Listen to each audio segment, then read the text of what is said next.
Continuamos hoy, amigo oyente, nuestro viaje por el libro de Apocalipsis.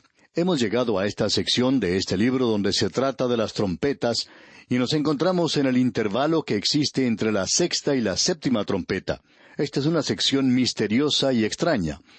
Hemos tratado de andar cuidadosamente a través de esta sección y no decir más de lo que la palabra de Dios ha dicho.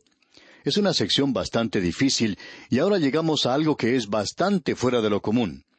Aquí se habla de estos dos testigos que profetizarán durante 42 meses. Leamos el versículo 3 de este capítulo 11 de Apocalipsis. Y daré a mis dos testigos que profeticen por 1260 días, vestidos de cilicio. Hay bastante opinión dividida en cuanto a la identidad de estos dos testigos. Aquí se nos presentan sin ninguna sugerencia de quiénes pueden ser. Godet dice lo siguiente: ellos son las figuras más asombrosas de este libro. Y por cierto que estamos de acuerdo con esto. Ahora quisiéramos establecer uno o dos axiomas. Uno de ellos es este: si la identidad de estos dos testigos fuera algo esencial para la comprensión o el entendimiento de este libro, entonces creemos que tendríamos una indicación dada en cuanto a su persona. Pero son porciones como estas que son aprovechadas por aquellos predicadores sensacionalistas, o como los llama Walter Scott, declaraciones extravagantes de traficantes en profecía. Estos se encuentran en lugares como este. Esta clase de gente puede decirle a usted qué fue lo que dijeron estos truenos que vimos antes, aunque Juan no lo podía escribir y no lo hizo. Y aquí se nos presentan estos dos testigos, y hay muchos que pueden decirle a usted quiénes eran ellos. Sabemos que vamos a recibir muchas cartas pidiéndonos que consideremos más a fondo estos testigos, y eso ha llevado a mucha especulación. Hay quienes han apoyado una vista histórica del Apocalipsis y mencionan a personas como Juan Huss, el Papa Silvestre, Waldenson y los dos testamentos. Como usted se puede dar cuenta, uno puede salir con cualquier cosa desde ese punto de vista. Hay otros, sin embargo, que mantienen un punto de vista futurista, y ese es el punto de vista que mantenemos nosotros, y sin embargo no están de acuerdo completamente en cuanto a quiénes son estos testigos. Sis y Govet dicen que eran Enoc y Elías. Y el Evangelio de Nicodemo dice lo siguiente: yo soy Enoc, quien agradó a Dios y fue arrebatado por él. Y este es Elías Tisbita. Nosotros viviremos hasta el fin de las edades, pero entonces vamos a ser enviados por Dios para resistir al anticristo y ser muertos por él, y a resucitar después de 3 días, y a ser llevados a las nubes para encontrarnos con el Señor. Bueno, esa es otra interpretación. Los comentaristas Dean Alford, Walter Scott y Donald Gray Barnhouse declaran que estos son Moisés y Elías. Y William Newell hace algo muy inteligente, por cierto: no trata de identificarlos. Hay otra posibilidad. Estos podrían ser dos testigos desconocidos, es decir, que todavía no sabemos quiénes son. Son testigos humanos, eso parece cierto, pero no se nos da ninguna descripción en cuanto a esto. Según la ley, hacen falta 2 personas para ser testigos. En Deuteronomio capítulo 17, versículo 6 leemos: por dicho de 2 o 3 testigos, morirá el que hubiera de morir. No morirá por el dicho de un solo testigo. El Señor Jesucristo también dijo lo mismo en cuanto a la iglesia. Él declaró lo siguiente allá en el Evangelio según San Mateo, capítulo 18, versículo 16. Mas si no te oyere, toma aún contigo a 1 o 2, para que en boca de 2 o 3 testigos conste toda palabra. Así es que la Escritura siempre ha requerido 2 testigos para dar testimonio de cualquier cosa antes de que pueda ser oída. Así es que podemos decir en definitiva que estos son seres humanos y que son 2. Esas son 2 cosas de las cuales estamos seguros. Ahora nos parece que es cosa segura el decir que Elías es uno de ellos, ya que su regreso fue profetizado. Allá en Malaquías capítulo 4, versículo 5 dice: He aquí yo os envío el profeta Elías antes que venga el día de Jehová grande y terrible. Luego el Señor Jesucristo dijo allá en el capítulo 17 del Evangelio según San Mateo, versículo 11, respondiendo Jesús les dijo: A la verdad, Elías viene primero y restaurará todas las cosas. De modo que parece ser que Elías es uno de ellos. Eso lo podríamos decir con cierto grado de seguridad. Pero, ¿qué en cuanto al otro? Bueno, en el versículo 4 se nos dice: Estos testigos son los dos olivos y los dos candeleros que están en pie delante del Dios de la tierra.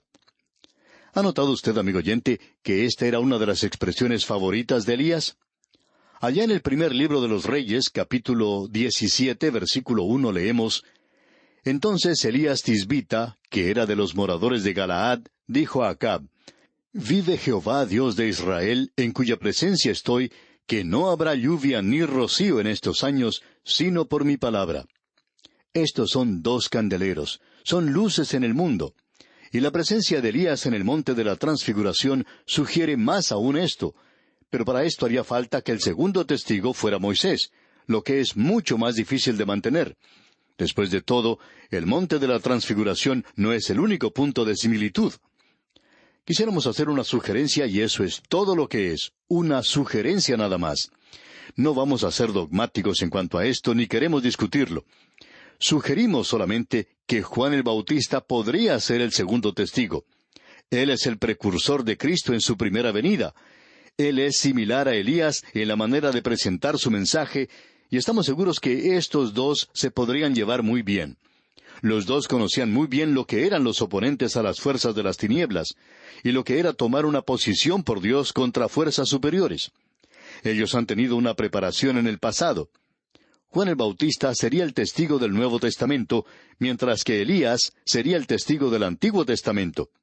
Juan el Bautista en realidad no era parte de la iglesia, la esposa de Cristo, pero como él dijo, él era un amigo del esposo, pero no era la esposa, era un amigo del esposo. Nos parece improbable que Enoc pudiera ser uno de los testigos, ya que él era gentil, y el hecho de que él no murió no lo califica para esta función, porque cuando uno llega aquí a la gran tribulación, la iglesia ya ha sido trasladada, y algunos de ellos han sido trasladados sin morir. Podríamos tomar un testigo de esa multitud, quien quiera que ellos fueran. Así es que podríamos decir con cierta seguridad que Elías es uno de ellos, pero ¿quién es el otro? Es una suposición que cualquiera podría hacer. Ahora aquí se mencionan 1260 días. La característica destacada en cuanto a los testigos no es su identidad, sino el momento o el tiempo de su aparición. Esto es, según creemos nosotros, durante la primera parte o mitad de la gran tribulación, o de la última mitad, lo que tenemos aquí. Nos parece que debería ser la primera mitad porque ellos testifican hasta que aparece la bestia y luego mueren como mártires. Ahora están vestidos de cilicio, y eso va mejor con el período de la ley que con el de la gracia. Eso es más apropiado para Elías y Juan el Bautista. Ahora los versículos 4 y 5 de este capítulo 11 de Apocalipsis dicen: Estos testigos son los dos olivos y los dos candeleros que están en pie delante del Dios de la tierra. Si alguno quiere dañarlos, sale fuego de la boca de ellos y devora a sus enemigos. Y si alguno quiere hacerles daño, debe morir él de la misma manera. Todo aquí está relacionado con el Antiguo Testamento. Aquí tenemos los candeleros y tenemos los dos olivos. Eso nos lleva de regreso a Zacarías capítulo 4, ya que no hace mucho tiempo que estudiamos Zacarías, y entonces dijimos que era necesario conocer a Zacarías para comprender el libro de Apocalipsis. Y aquí tenemos un ejemplo de esto. Estos hombres eran los candeleros, son dos individuos. Allá en Zacarías capítulo 4 se habló de Josué y de Zorobabel. A ellos el Espíritu Santo les permitió mantenerse firmes contra dificultades insuperables. La explicación la encontramos en las palabras del versículo 6 del capítulo 4 de Zacarías, que nos dicen: Entonces respondió y me habló diciendo: Esta es palabra de Jehová a Zorobabel, que dice: No con ejército ni con fuerza, sino con mi espíritu, ha dicho Jehová de los ejércitos. Eso podríamos traducirlo como: no con músculo ni con cerebro, sino con mi espíritu, ha dicho Jehová de los ejércitos. Podemos apreciar que el Espíritu Santo estará presente, y Él estará presente en el período de la gran tribulación. Ahora estos dos testigos son una luz ante los poderes de las tinieblas. A estos hombres se les ha dado poderes milagrosos para hacer caer fuego del cielo. Están llenos del Espíritu Santo, y aquí también tenemos otra sugerencia a favor de Elías. Y Juan también hizo una declaración en cuanto a uno bautizando con fuego. Ahora estos dos testigos son inmortales y son inmunes a todos los ataques hasta cuando su misión haya concluido. Amigo oyente, Esto ha sido un mensaje para nosotros. Esto nos habla directamente a nosotros y nos toca donde vivimos. Da mucho ánimo el saber que los hombres de Dios son inmortales hasta cuando Él haya terminado su tarea con ellos. Estos hombres que se mencionan como testigos aquí son inmortales, y así son los hombres de Dios hasta cuando Dios dé punto final a su actuación. Este es un pensamiento que nos da mucho consuelo hoy, y cuando Él haya acabado con ellos, entonces les sacará de la tierra. Ahora el versículo 6 de este capítulo 11 de Apocalipsis dice, «Estos tienen poder para cerrar el cielo, a fin de que no llueva en los días de su profecía. Y tienen poder sobre las aguas para convertirlas en sangre, y para herir la tierra con toda plaga, cuantas veces quieran». Esto que se menciona aquí es lo que ha causado que ciertos hombres destacados elijan a Elías, porque él fue quien detuvo la lluvia. Y también a Moisés, porque él fue quien trajo las plagas a Egipto. Bueno, hay buen campo, pero cualquier cosa que se diga en cuanto a estos dos testigos es pura especulación. El caso es que a estos testigos se les dio autoridad sin límite. Ellos controlaban la lluvia sobre la tierra, podían cambiar el agua en sangre. Por cierto que eso nos recuerda a Elías y a Moisés. Ellos también pueden herir. Ellos tienen el mismo poder que Cristo tendrá cuando Él regrese. Y eso lo veremos en el capítulo 19 de Apocalipsis, versículo 15. Cada plaga aquí sugiere las plagas que Moisés impuso sobre Egipto, pero las plagas aquí son en mayor cantidad, y también cuantas veces quieran. Eso revela la confianza que Dios ha colocado en estos siervos fieles suyos. Amigo oyente, Dios no puede confiarnos a usted o a mí con poder. Tampoco puede confiarnos dinero a algunos de nosotros. Ese es el caso conmigo. Y no nos ha confiado poder. Esa es la razón por la cual muchos hombres son sacados de sus cargos. Dios les quita de allí después de un período de tiempo, y el tiempo siempre está de su lado. ¿Por qué? Porque no puede confiar poder a los hombres, y es bueno que muchos de nosotros no lo tengamos. Continuando ahora con nuestra lectura, leemos en el versículo 7, «Cuando hayan acabado su testimonio, la bestia que sube del abismo hará guerra contra ellos, y los vencerá y los matará». Ellos ya han concluido su testimonio, y es la mitad de la semana. Es entonces cuando el anticristo, quien es la bestia, quien es el hombre de pecado, quien está tomando el poder, trayendo de regreso el primer imperio romano, luego él controla el mundo, y cuando lo tenga bajo su control, entonces no va a dudar un momento en dominar y destruir a estos dos testigos. Y en ese momento se le permitirá que haga eso. Es decir, que esta es una victoria temporal de las tinieblas sobre la luz, del mal sobre la justicia, del infierno sobre el cielo, de Satanás sobre Dios, porque Dios va a soltar a Satanás durante ese período. Ahora los testigos han hecho honor a su nombre. Marcus es la palabra que se usa para testigo. De allí sacamos la palabra mártir. Ahora el versículo 8 de este capítulo 11 de Apocalipsis dice, «Y sus cadáveres estarán en la plaza de la grande ciudad, que en sentido espiritual se llama Sodoma y Egipto, donde también nuestro Señor fue crucificado». Estos hombres no reciben ni siquiera una sepultura decente. Esto revela el barbarismo crudo, frío de los últimos días. La gente tiene solamente una apariencia superficial de cultura, y eso es lo que ocurre con nosotros en el presente. El que sus cadáveres queden en la plaza de la ciudad sin ser sepultados es similar a lo que ocurre a las naciones donde permiten que algunos muertos famosos permanezcan a la vista del público hasta que sus cuerpos comienzan a deteriorarse. El extraño uso de los cuerpos así demuestra el odio y el desprecio que el mundo tenía por estos dos testigos. Los tratan como animales muertos, y la gran ciudad es Jerusalén. Es comparada a Sodoma y a Egipto.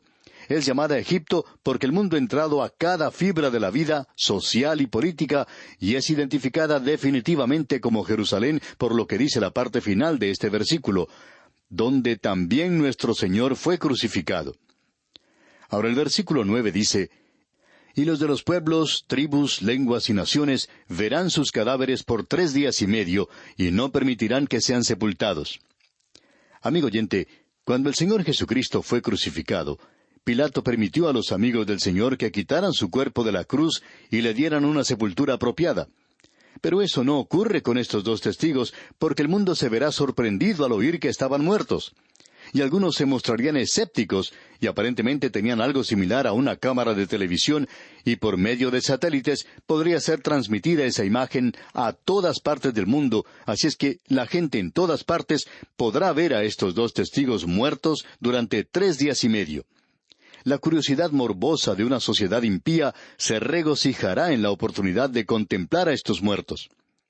Pensamos nosotros que esta es la peor ignominia que un mundo depravado puede desatar contra hombres que los han denunciado a ellos y a sus malos caminos. Quizá los testigos han profetizado su resurrección, no se nos dice eso. Pueden haberlo hecho, y para evitar la posibilidad de otra tumba vacía, no hubo sepultura. Sencillamente se les deja allí afuera, y se mantiene la cámara de televisión sobre ellos. Todas las compañías de televisión tienen sus cámaras enfocadas en los cuerpos de estos hombres.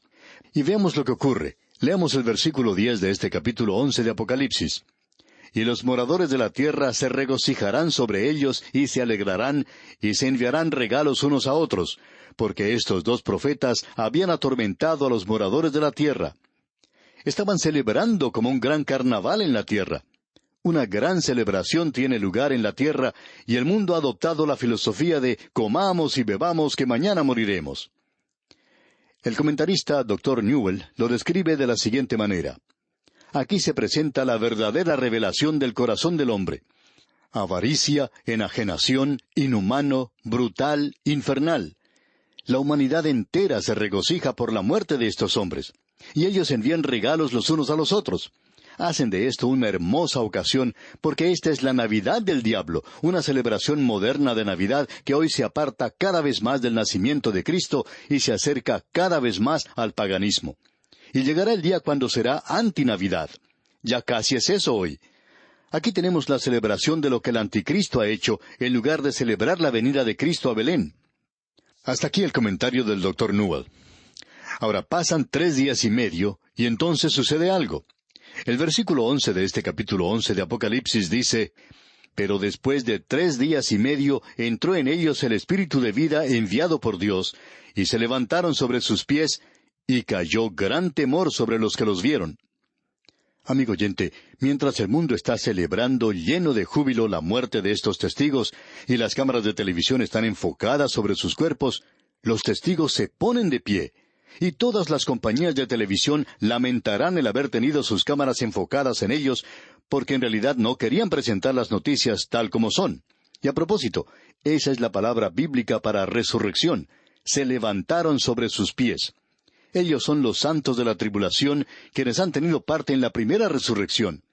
Suponemos que en noticias como estas habrá alguno que quiere tomar ventaja sobre los demás, pero todas las cadenas de televisión han tenido sus cámaras enfocadas en esto. Y quizá para el momento en que esto suceda haya nuevos aparatos de televisión que hagan que la televisión de hoy parezca ser algo anticuado y fuera de lugar. Ahora el versículo 12 dice, «Y oyeron una gran voz del cielo que les decía, subid acá. Y subieron al cielo en una nube, y sus enemigos los vieron». Ahora ellos suben al cielo. En el versículo 11 tenemos la resurrección de los testigos, y en el versículo 12 tenemos la ascensión de los testigos. Y la nube de gloria está asociada con la ascensión y venida de Cristo también. Y aquí tenemos ahora la condena del segundo ay, y tiene lugar un gran terremoto mencionado en los versículos 13 y 14 de este capítulo 11 de Apocalipsis. Leamos. En aquella hora hubo un gran terremoto, y la 10ª parte de la ciudad se derrumbó, y por el terremoto murieron en número de 7,000 hombres, y los demás se aterrorizaron y dieron gloria al Dios del cielo. El segundo ay pasó, he aquí el tercer ay viene pronto. Esta cantidad de personas muertas debe ser agregada al cuarto de la población que fue muerta al principio. Es decir, 1/4 de la población del mundo, y luego 1/3 parte de la población del mundo, más de la mitad, y ahora 7,000 más. No nos sorprende entonces que el Señor haya dicho, «Y si aquellos días no fuesen acortados, nadie sería salvo». Y vamos a detenernos aquí por hoy, amigo oyente, porque nuestro tiempo toca ya a su fin. Dios mediante, en nuestro próximo programa, continuaremos con este mismo asunto, y estamos seguros que usted querrá también acompañarnos. Que Dios derrame sobre usted sus ricas y abundantes bendiciones.